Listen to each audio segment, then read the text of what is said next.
Renaștere, Adina Florea.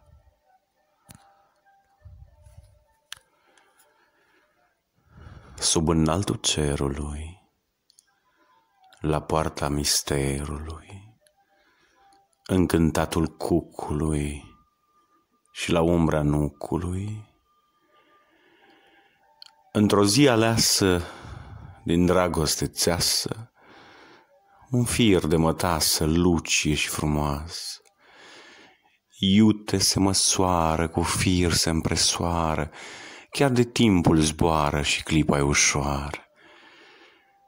Din zori până în seară toarce fir de ceară, aripi să apară și în vis să piară, ca apoi să nască, fără să cunoască, inima ei ce crească, viță împărătească. Mândru fluturaș ca un fecioraș dus pe la oraș, tors din fuioraș, aripa-și întinde, lumea o cuprinde, peste vis perinde magia ce-l prinde. Cu culori în stele, cu cântări de ele, printre floricele presară mistere. Așa s-a născut, fără de început, când a apărut din taine păscut.